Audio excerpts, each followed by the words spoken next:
The most important conversation you will ever have in your fucking life is the one you have with yourself. You wake up with it, you walk around with it, you go to bed with it. Eventually, you're going to act on it, whether you're good or bad. You have to. That's why the whole thing about this book I have, it's about you. It is about you. It's strictly about you finding who you are. So many people die, live 100 years, never fucking know who they are. Never know who they are. You have to look in that mirror and know there's so much more in here, man. Because I can literally right now be a 300-pound guy spraying for cockroaches still to this day. If I did not look in that mirror and say, there has to be more to this. This can't be it. And then willing to go into it, dive deep into it, and give all I have to find it. So that's what all that's about. In the book, you tell people to make a list of everything working against them, every real, valid excuse. Right. Why do you have them do that? There's a lot of power in that list. So in that list of who you are, what makes you fucked up, all these other things, it goes back to, once again, accepting. You have to first accept it before you can fix it. A lot of people walk around, oh man, I'm good. I'm good. No, you're not. You have to accept what you're not. You have to, and people don't want to do that. And that's the only way you can fix it. You have to accept it first before you can go on the journey. A lot of folks never even start the journey, man. They never start the journey because they live in this fake life that who they want to be, they act like they are, but they're not because they haven't fixed all this stuff yet. You got to fix this first before we can start our journey in life. So that's why I have them make this list. You fix these problems, now your journey can begin because you no longer care about how people are judging you. When you care more about how someone's judging you, you're going to stay right there. There's no forward momentum. So that's the whole thing about that list. How do people go about using, I don't know if it's the accountability mirror, how do they go about addressing each of those issues? Each thing that is wrong with you has to be a focal point. You can't look at this gigantic list and say, I got to change all this shit. My God, this is crazy. No. You take off the first one. I want to be smarter. For me, that was my thing. I have to become more intelligent. I have such a severe learning disability, man. I can't retain shit. I had to now get that one thing and then strategize in that one problem. How can I do this?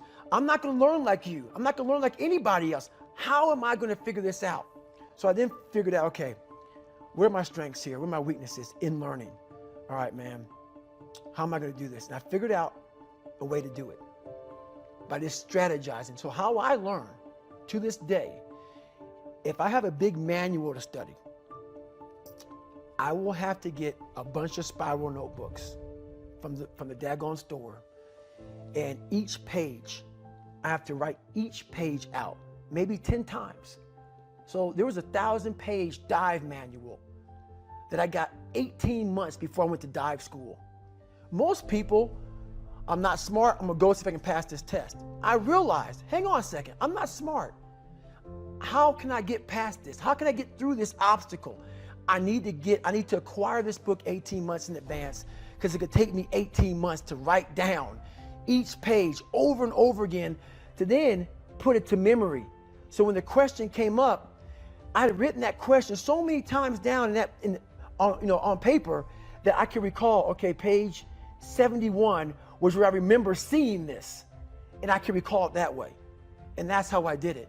So you got to strategize on each problem you have in life. Slowly break down that problem. Don't think about all the problems you have, just one at a time. And before you know it, you fix all these problems, but you cannot focus on all of them, just on the one thing at a time. A lot of us, mediocrity is everywhere right now. And we're all trying to find an easy way out. And we're judging ourselves. Let's say there's 10 people in this room and we're all mediocre.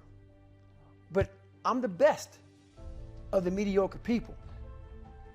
I now think I'm great. I'm great. We surround ourselves around people that make us feel great. They tell us what we want to hear. The second we put ourselves amongst the uncommon people, We don't like that feeling, that challenging feeling of that person who's waking up at 3:30 in the morning and say, hey, put your shit on, we're going for a run. We don't like that challenge. We like that person who says, hey, you know what, man, I don't feel good today, man. And they say, oh, it's okay, brother.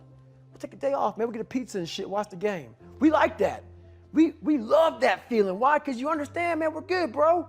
We don't want that motherfuckers like this. Hey, man, no, bro. Get your fucking shit on, man. Stop being a punk. We don't want that in our lives. We don't want that person who's constantly challenging our weaknesses. We want that person who's constantly, making us feel nice and good and secure in ours. That's the mediocrity of life. We want to be the best amongst the average people. People wonder, how do you stay hungry all the time? Because after I accomplish something, I don't sit back like a lot of guys who graduate buds, graduate this, graduate that. They get comfortable. They wonder why I'm getting weak, man. I don't know, I lost my edge. What's going on? Because once you hit the top of the fucking mountain, guess what happened? I'm good. I'm good. So you wonder why you're falling down now. Because once you reach the top of the mountain, you got to build another one. That's mediocrity. There's a lot of people in mediocrity who have a nice resume, but they're one-timers, man. They hit a one-time deal. They busted it open, got a lot of money, but they're good. You're mediocre now, man. What are you fucking doing today, tomorrow, the next fucking day? That's why I don't listen to theorists. I don't listen to all that bullshit. I listen to a who's like this, man. What's wrong, man? I'm tired, dude. Why are you tired? Because tomorrow, I got to do the fucking shit again, man. Whatever the shit is that made me fucking nauseous and sick to my stomach, it made me hurt. There's no ending. And that's the person I listen to. That's the person who's gained knowledge. You gain knowledge through suffering. And on the other end of suffering is a world that very few have ever seen. It's a beautiful world because that's where you find yourself. You don't find yourself in over here. You find yourself on the other end. Like the 100-mile race I was on, I ran it for 24 hours. I found myself on the other end of that race. That 19 hours, I found, wow, there's a whole nother fucking world out here that I've never even saw. But the world is in your mind. You always tell people, if you want to change, go do something physically fucking demanding. Like, Yes. Go find yourself in the suffering and in the pain of doing something with your body. Yes. It is utterly fascinating to me, and it's just hitting me now. I'd never heard you say that before, so I'll reserve final judgment for round 3 when we come back together. But the thought of you feel lost, you feel insecure, you don't have a passion, you don't know what to do, you're reaching out to somebody, you need that help, you know you could do more, be more, and the answer is, you, in the last interview we did, you called it the bag of, if I remember right? Yes. You reach into the bag of and start changing those one by one. That may be the most extraordinary piece of advice I've ever heard. In fact, I will say, the way it's hitting me right now, that's the single most extraordinary piece of advice for self-transformation I've ever heard. It's the truth. Who is sitting here right now today? This is the real me, obviously. But I'm gonna go I'm a very philosophical person. And I'm gonna go there with you real quick. I believe in a higher power. Don't know the name, don't know where it's coming from, don't know anything like that. But I believe that this power, and visualize me real quick. Let's say it's a man up there or a woman, whatever, and they have a chart. And when you're born, they say David Goggins, born February 17th, 1975 at 6 a.m. They write the chart down because they can see everything. They know exactly what you're supposed to be. They know what you're supposed to be. You die, you go to so-called heaven. You arrive at heaven, I'm 300 pounds. I retired as an Ecolab guy, which is okay, it's just a job, whatever. I go up there and God looks at me and he shows me my chart. And my chart on there says you were supposed to be a Navy SEAL. You're supposed to weigh 185 pounds. You're supposed to be one of the smartest people on the planet, this, all this. You see this. And now you're in heaven, you made it to heaven, but you're like, God, Doug, I was supposed to live that life. I was supposed to live that life. And then you find out that the reason why, because we all think that if we pray on it, if we do this, if we do that, whatever, if we don't work, we just, whatever, it's going to magically happen for us. No, I believe that when I'm all said and done with, my whole job is to outwork the chart.